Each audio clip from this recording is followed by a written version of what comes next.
She's an award-winning fiction writer, poet, and editor whose work has expanded the territory as well as the audience for science fiction, speculative fiction, and fantasy, including the landscapes and magic of her hometown of Memphis, Tennessee. I'm George Larimore. This is a conversation with Cherie Renee Thomas.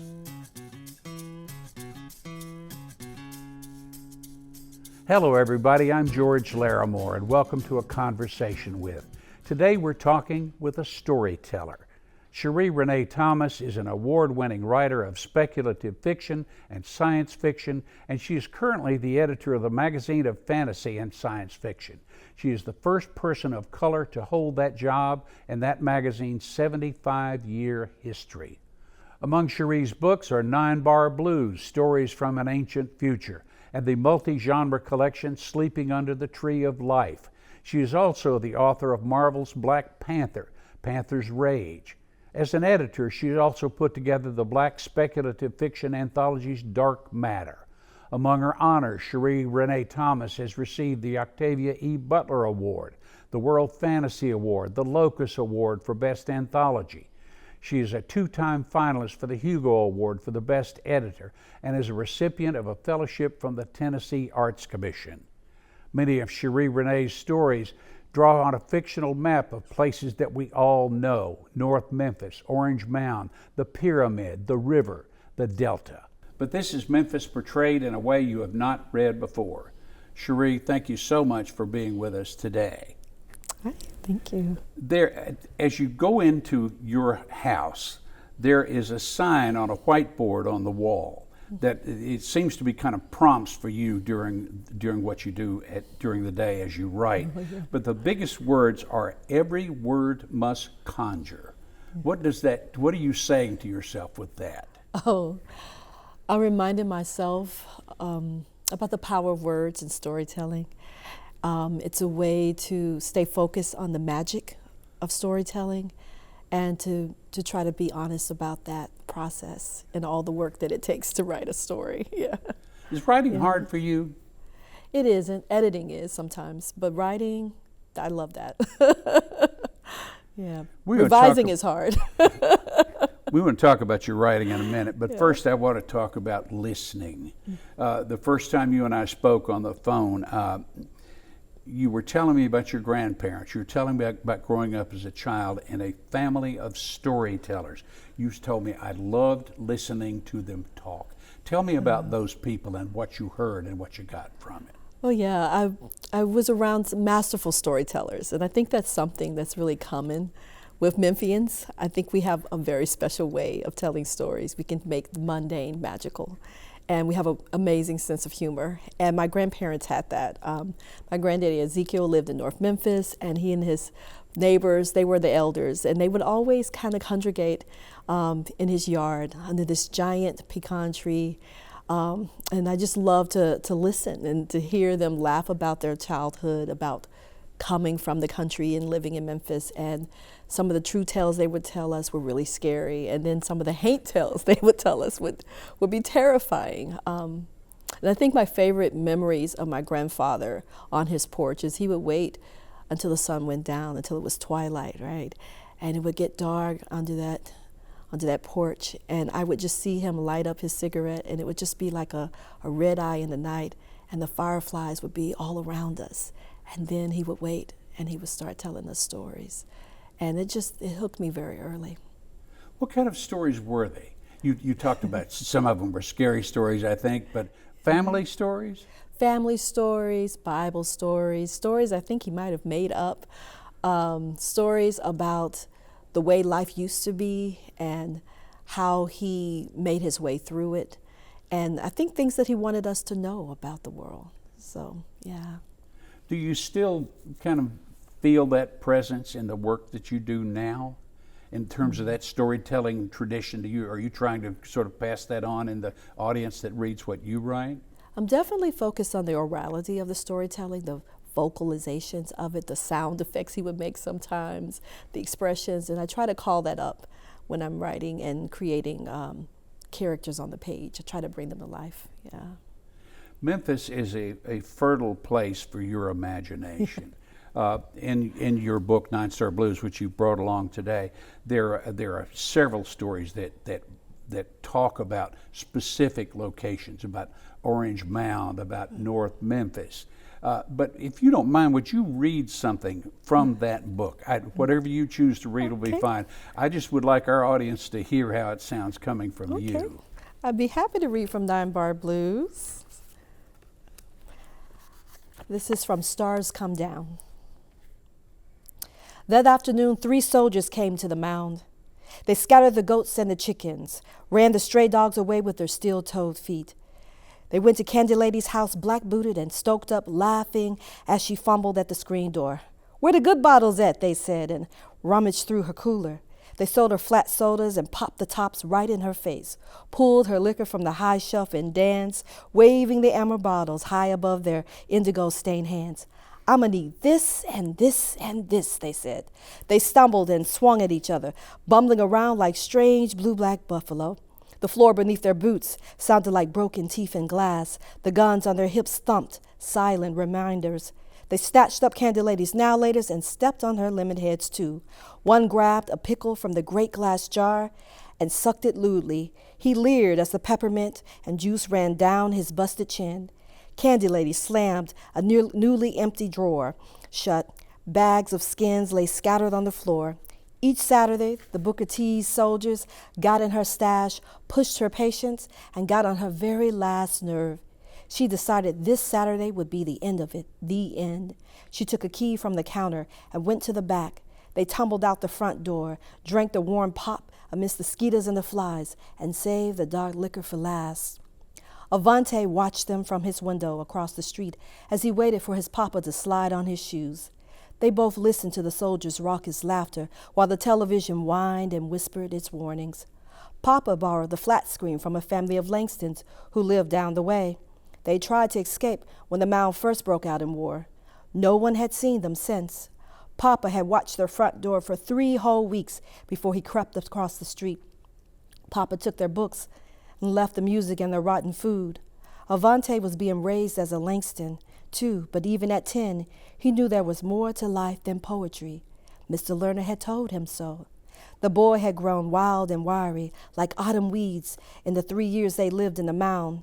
Tall for a Langston, more built like a gnat, people sometimes spoke to Avante like he was full grown. Mama said it was his height that confused them. Papa said, "Nah, when you see a black child, they always think you're grown." Mr. Lerner said it was because Avante was exceptional. Avante didn't quite believe him, but he liked hearing that. Wow. Mm-hmm. Do you find yourself driving around Memphis looking, listening to what's in the atmosphere here to feed you to write the stuff that you write? I just live. I live and I observe, and every now and then something will hit me. And I'll think, that was interesting how that person said that. Or I'll see something and it'll come to me and it'll be an image. And I'll write it down and think about it later. You never know when it'll come up. So you make a lot of notes. I do. Yeah. If you don't mind, let's talk about the magazine of fantasy and science fiction. You are the editor of that magazine. They've been publishing for 75 years. Yeah. And it wasn't until you came along that there was anyone who looked like you who had ever had that job. What was it like when it was offered to you? What was the excitement level? What were the expectations that you felt? And what were you trying to bring to the job? I like to think of it. Magazine. Oh, yeah. I like to think of it as like a dream I didn't know I had. When I first think about the magazine, FNSF, I saw it in the grocery stores. They used to sell it in Kroger's, I believe. And I remember being at one of the stores with my mom and seeing a particular interesting cover and just begging her, "Mom, get that for me," And she always was a big science fiction reader anyway. And she read Omni magazine, I remember that. It was the first time I read stories by Greg Bear and Howard Waldrop. So she got me the magazine when I was a kid, but I would never have thought I'd be editing it. It's a lot of work, because we get a lot of submissions and stories. But the best thing about it is reading the stories from these excellent writers around the world, and that makes it so much worth the time. Yeah. Do you feel like your point of view has helped to expand the vision of the magazine, to expand the audience of the magazine? I like to think so. Each editor brings their own way of seeing the world to the work that they bring to the magazine. And there's stories that we all love. Every one of them has a sense of wonder in it, whether it's science fiction or fantasy or a little bit of the scarier things, or the things that are hard to describe, just the weird tales, right? And I love stories that are character-centered, that are around people, no matter if they're on Earth or beyond or some other realm, whether it's a magical world that's being created or whether it's something that's very much in the realm of possibility. It's the characters that I remember, and those are the kinds of stories, works that are beautifully written, great voices, that I like to talk about and share with other people. So yeah. You mentioned your mom and her turning you on to it. You also mentioned earlier that there was a stack of books in your house.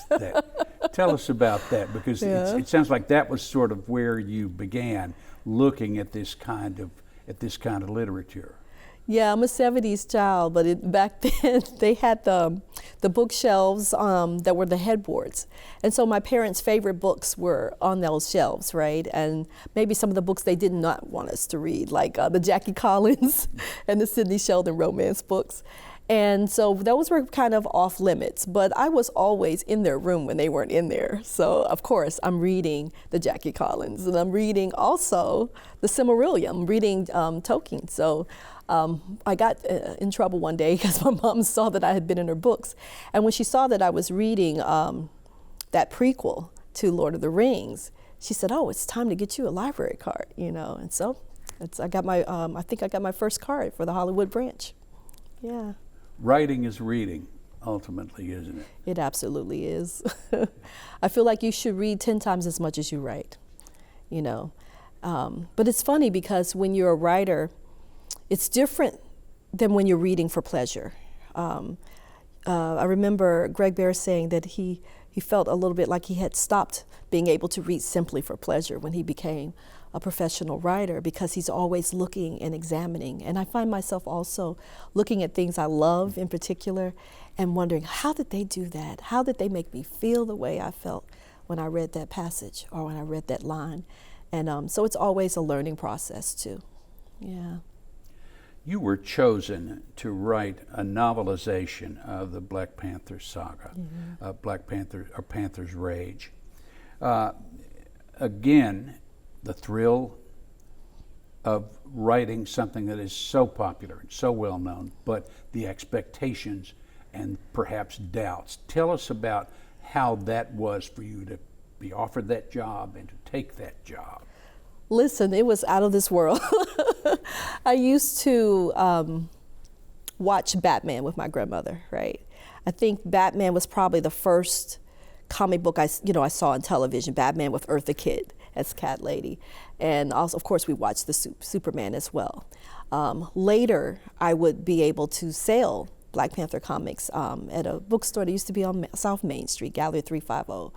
So when I think about the Black Panther, he's one of the first black heroes that I remember as a child and as a young person. And of course, there's always Static Shock in those great comics as well. And so it was like another adventure I was going on.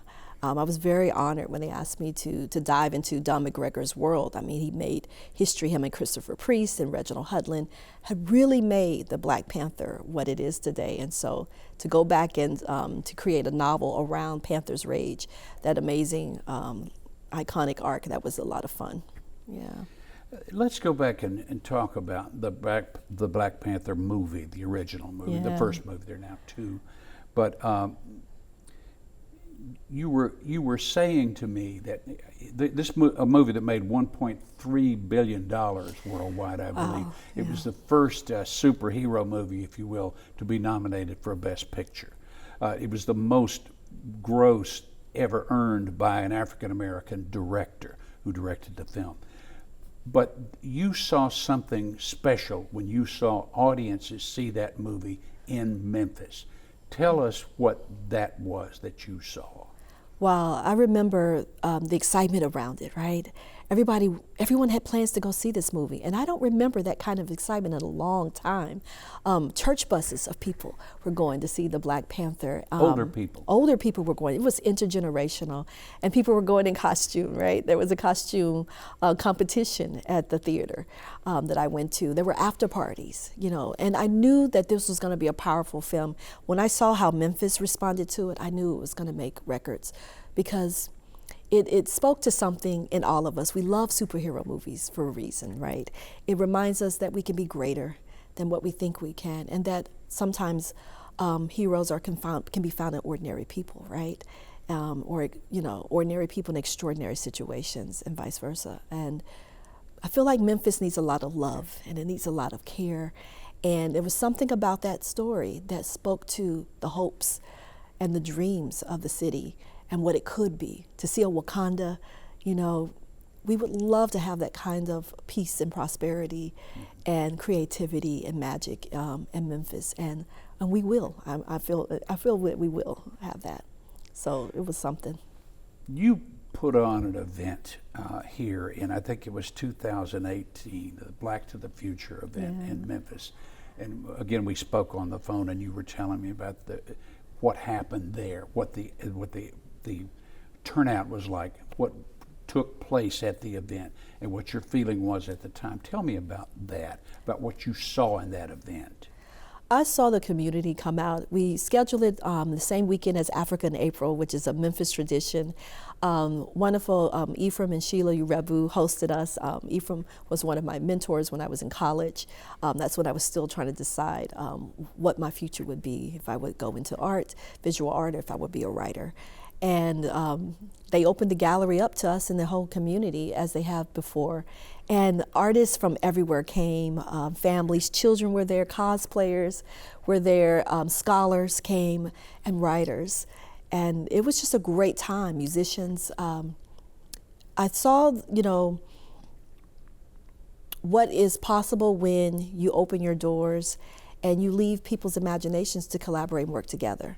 And that was really important. I met some great people, and we just kept going from there. Yeah. Now you were, we were talking earlier, you were married to a writer as well. Yeah. Now how does that work? The world is round, as the poet Nikki Finney says. We found out not too long ago that we went to the same elementary school, right? But didn't know it, right? And our first big date was the Southern Festival of Books in Nashville, which we didn't even know it was a date at the time. We were just going to the festival, and I was going to read from 9 Bar Blues, actually, for Third Man Books, and it was just a great weekend. And to meet Danian, it really changed my life. He's such a wonderful person and a fantastic writer. So just putting our heads together, it's been a lot of fun. Yeah. Now how long did you live in New York? Oh, I lived in New York for a couple of decades, yeah. And you came back when? I came back around 2010, though I wasn't certain I was going to be here for long. I wasn't sure about that. But being home, they say you can't come home. And I say you can come home, but you don't come home the same, right? Because your home is not a static place. It may be dated in your mind, but once you come home, you realize that a lot has changed, a lot of good energy has happened, and that you can be a part of it. That festival was part of that effort for me to be a part of the good things that I saw that was happening in the city that I didn't see so much when I left all those years ago. And it's just been some wonderful growth, yeah. You've written a poem about it. If you don't, would you mind reading that for us? Oh, sure. Okay. I just happened to have brought it along with me. But this poem, as I read it, it kind of explains to some degree how you made the decision to come back. Alrighty. So if you'd read that for us, please, and tell us the name of the book too. Oh, this is from Sleeping Under the Tree of Life. Return Song, or Why I Went South. Because I wanted to be blind again, crawl through the call they call a veil and see again. Because I wanted to feel black, feel the darkness heavy and wet and good all around me. I wanted to be held like the night sky holds the comets pouring down the old bridge like rain. I wanted to feel the molecules of night dance on my skin like the flutter of wings. Because I wanted to be where they know my naval names, how to make each syllable sing with sanctified country beats. Because I wanted to remember the things I was supposed to forget, to lean and learn them as blood learns the way of sweet veins, as a river learns the sway of its own banks. Because I wanted to fall into the muddy waters, to be cleansed again, unbury the string beneath the tree, to be born again, an old soul alive and dark, bright with knowing. Memphis is a city that is struggling at the moment, perhaps more so than it has in a long time. But you said something to me in conversation that the Memphis that you see on the news is not the Memphis that you know. Tell me about what you see here and how can we work our way through this and what the future holds, particularly with young people. I see young people who are waiting on other people to see the potential in them. I see young people who are so creative, who are so talented and hopeful, who are multi-talented, right, like the elders. But there are not a lot of venues for them to share and show that talent as young people. So I see people who are waiting on us to decide that Memphis, and when I say Memphis, I mean all of Memphis, is worth investing in and is worth holding dear and treating like it's a treasure, and that we are all connected to the fate of those lives. I see Memphians who are so underutilized in this city, and that they could really, we could levitate if we start tapping into that joy. And I see good people all over who work together, who are uncelebrated people, who cause no problems at all, who look out for each other, and they are nurturing the green things that are a part of this community and the green parts of themselves. So yeah. You talk to a lot of young people who read your work? I do. What do they tell you? What do they say to you? That they got a book too. What do they ask you? How did you get there? Do they ask you that question? Yeah, they got a book too. Let me tell you. Everybody's got a book. They got a song. They have something, you know, and that's really exciting because I remember being that hype about my own work, you know, and so one of the things that Dane and I have done is Neighborhood Heroes, which we use comic books as a kind of a fun way to connect to young people, because comic books are a great way to get reluctant readers excited about books. It's the best world. It's images and vocabulary, right? And storytelling. And we're all trained in storytelling, you know. So having young people create their own comics, think about Memphis Futures and what they would do if they had power to make decisions about our public spaces and how would we use resources and how we would solve some of the common problems here. They have a lot of ideas. We found that out.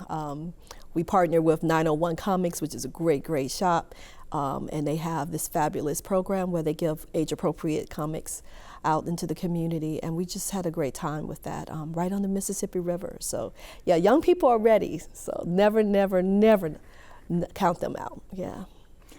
We got a couple of minutes left, and I want to ask you to talk about how it feels as a writer when you have written something that works, when you have written something that's good. How does that feel to you to do that? It's just hard to get inside the head of a writer. That's what I'm trying to do. It's so funny. I have to move the editor aside for a moment because the editor sees all the places where you got to make it better and you got to revise and rewrite and think about it. But when I feel that it's actually achieved something that I didn't even anticipate, that's usually how it works. You have an idea for a project or a piece and you think you know where it's going, and then it's the journey that gets you, it's that discovery which makes the writing fun, right? when I feel like I've really said what I was trying to say or got close enough to it as I'm going to get, right? It's a great feeling. I don't know. It's like, I don't know. I feel like it's my granddaddy sitting back on his porch, rocking back, in the breeze in the night. It's a good feeling. Said yes, you did. Yeah. Cherie, thank you so much for being with us Oh, today. thank It's a real you. pleasure, and I really enjoy your work. And if you haven't read Cherie Renee Thomas's work, please do. It's a revelation. Thank you very much for joining us here on A Conversation With. I'm George Larimore. See you next time.